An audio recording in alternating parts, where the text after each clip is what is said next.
people see what they want to see. On TV discussion programs, we often see each of the panelists on the show only talks about their own ideas and doesn't listen to what the others are saying. And after arguing throughout the broadcast, the discussion ends without any conclusion. Such a situation is often seen not only in the media, but also in our surroundings. Why would this happen? It's because people have a psychological tendency to see only what they want to see.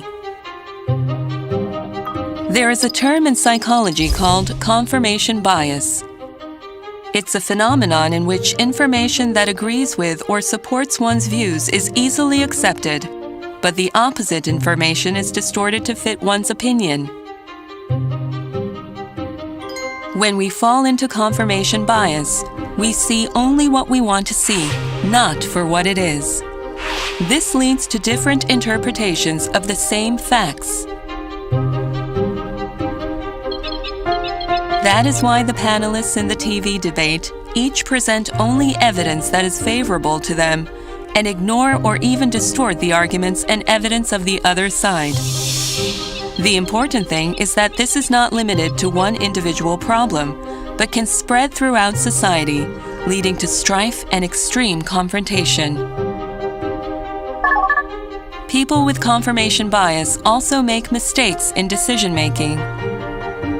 This is because it leads to the behavior of the confirming evidence trap. Confirming evidence trap is when a problem arises. Rather than trying to find out what the root of the problem is, it refers to thinking that one's beliefs are the essence of the problem.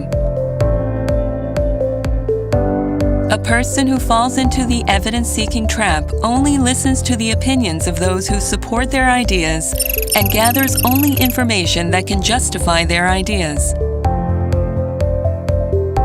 And no matter how objective the data is, if it is different from your own opinion, it is devalued as useless data.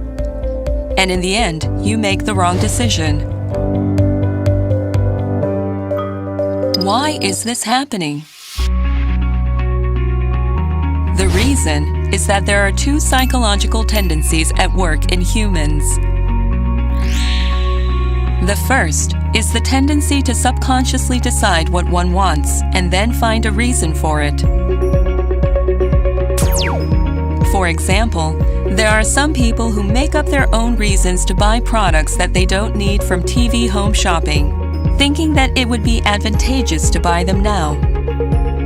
The second is the tendency to be more actively attracted to what we like than what we dislike. It's like a child who eats only what he likes, even though he clearly knows that eating diversely is healthy. You might think that this is a natural behavior for a person.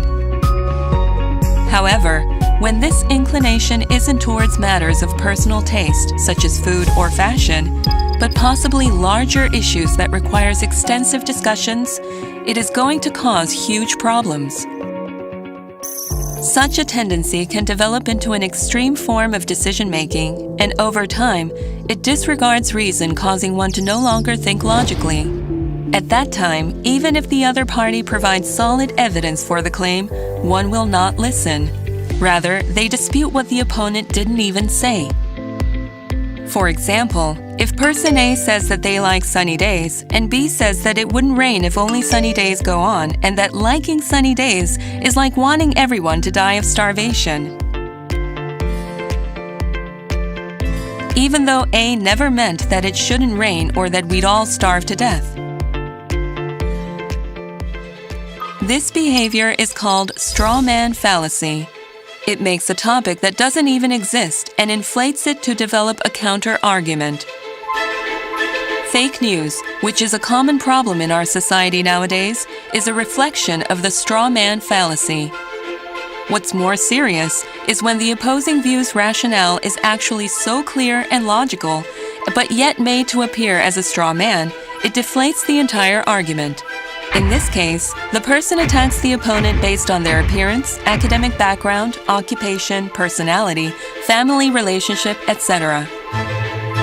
In such a situation, the discussion loses its original meaning, and the audience, society, is split in two due to strife and uncompromising arguments.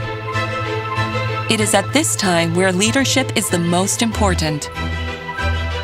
Leaders must listen to both sides from a neutral position, make rational judgments, and suggest the right direction for the country, society, and organization to move forward. However, if a person in the leadership position encourages division, takes sides, and incites controversy, the state, society, and organization are on the way to ruin. Therefore, those in the position of the leader or in leadership need to think about what kind of leadership they should show. Irrational behavior and judgment still exist even in today's remarkably scientifically advanced society, because people only see what they want to see.